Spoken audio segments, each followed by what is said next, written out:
你姐姐的脸怎么了？哎呀，别提了，一说到这事儿吧，我就特别内疚。小的时候啊，我背着大人，拉着我姐姐去山里玩。哎，妹妹，咱们回去吧。平日里师傅们都不让咱们上山玩，说山里有野兽，那是他们吓唬咱们呢。走吧。哎呀，哎呀，走啦！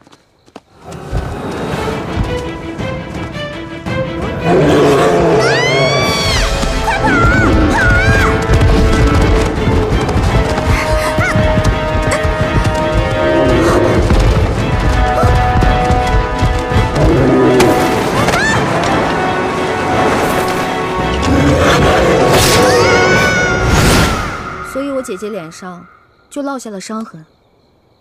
我义父是个名医，他说要想治好我姐姐脸上的伤，就得用稀有的药材配成一副冰肌血肤养颜膏。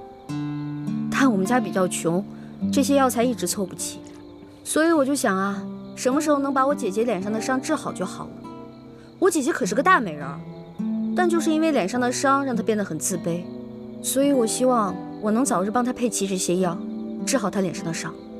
所以你刚才不跟着那辆马车出宫，不是为了进御膳房偷吃东西，而是为了找太医院，去找那些能治好你姐姐脸上伤的药。对啊，本来我想先饱吃一顿再去太医院的，没成想。你是个重情重义的人啊，我喜欢你的性子。哎，你多大了？我呀，我是顺治12年5月初4生的。5月初4啊？真的假的呀？真的。太巧了，我也是5月初4。啊，只不过我是顺治11年的，比你大1岁。这么巧啊？哎，你说咱们两个1日之内相逢了2次，我觉得咱们这个缘分匪浅呀，不如我们今天指月为誓，结拜为兄弟，如何？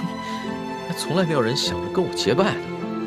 不过我以前老看古书上说，那些古人们结拜好像挺有意思的。当然了，我也一直想这么做来着，可惜一直没有遇到合适的人。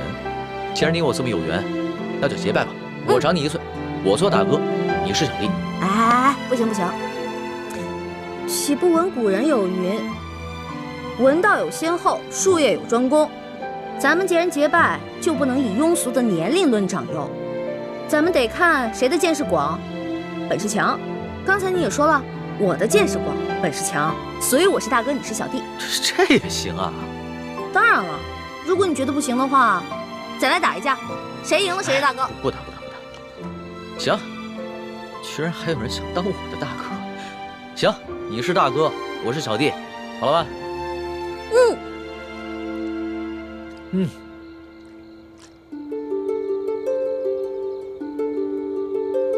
我李易欢，我龙三，今日对着月亮发誓，结为异姓兄弟。从今往后，有福同享，有难同当，永不背弃。同生共死，同甘共苦，如有违誓，天打雷劈。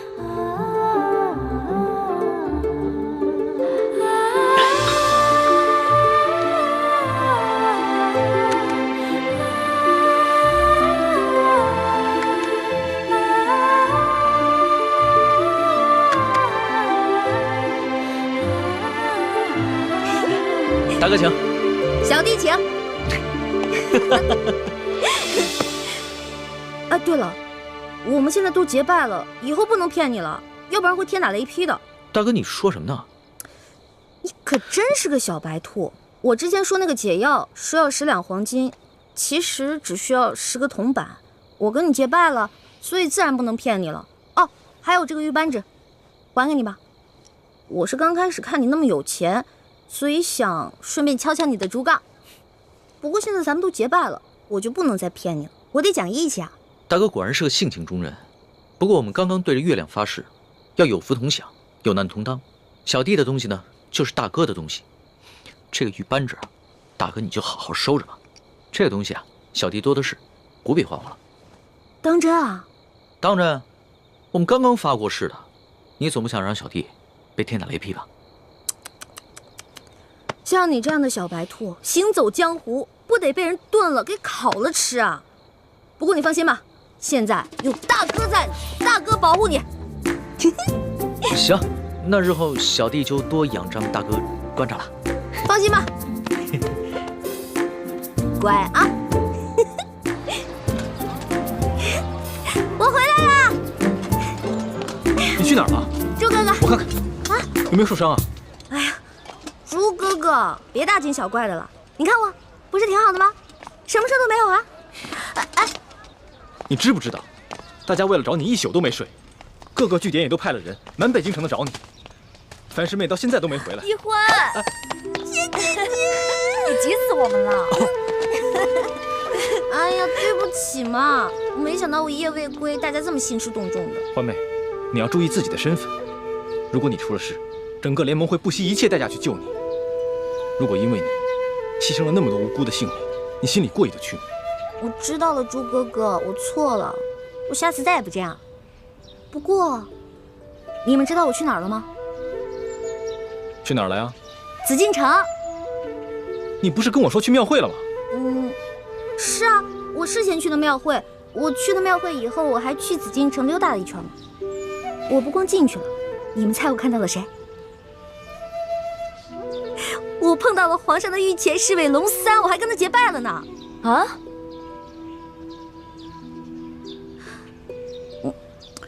我就知道你们不信我，给我。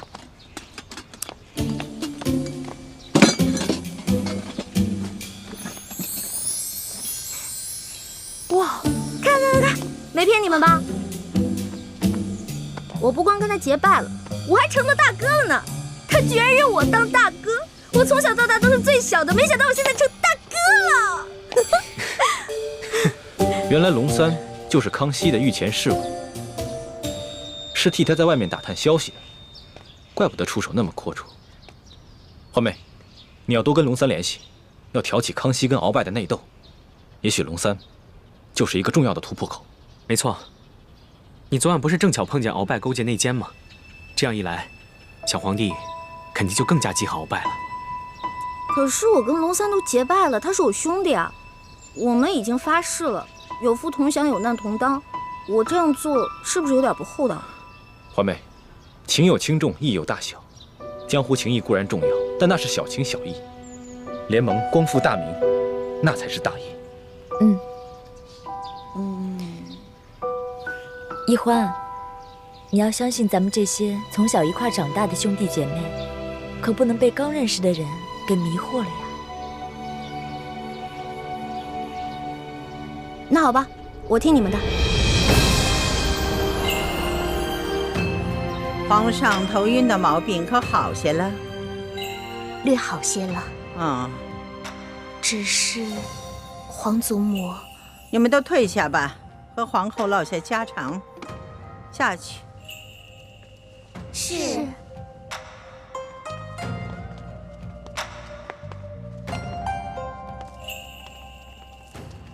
现在你可以放心的说了，皇上这头晕的毛病可是有什么古怪？是有人在皇上的饮食中下了毒。下了毒？那太医院的人回话说皇上患了风疾。哀家也奇怪，皇上啊从小就习武，身子骨健壮着呢，又正当年少，怎么可能患上风疾呢？这一定是有人做了手脚，下的什么毒啊？是否危及到生命？皇祖母放心，倒不是什么要命的毒药，只是2种药性相克的草药，长期服用会引起心悸和头晕，无法理政。明白了，竟有人如此胆大包天，肆无忌惮，这在朝里找不出第二个。想必他是看上皇上长大成人了，却不甘心还政于皇上，居然不惜铤而走险来毒害皇上。皇祖母，那个狗奴才已经如此大胆，那可如何是好？如今恐怕也只有您老人家能想办法来压制他了。哀家老了，忠心于哀家的那些老臣们，病的病，老的老，死的死，都只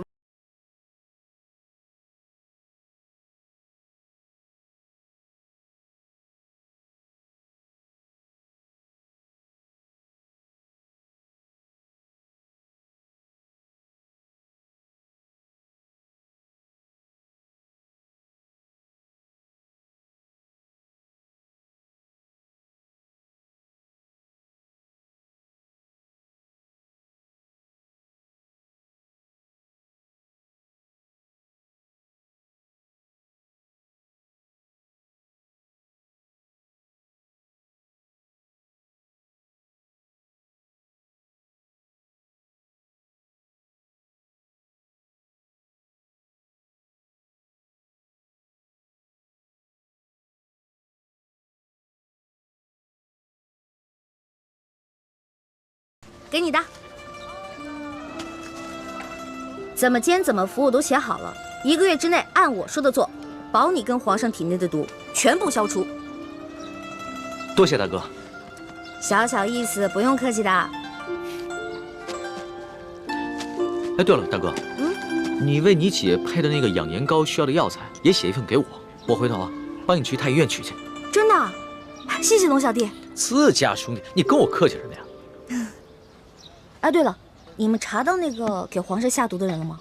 虽然没有确凿的证据但是也猜到了7、8分。会不会是那个中堂大人鳌拜啊？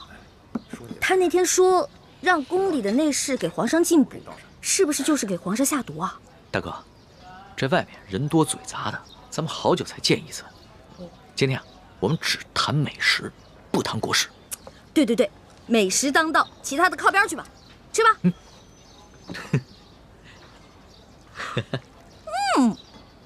好吃。哎，大哥，我送给你的那把古扇子呢？那把扇子啊，太贵重了，我不敢拿着，所以呢，改明儿我给它当了，兴许能换好多钱呢。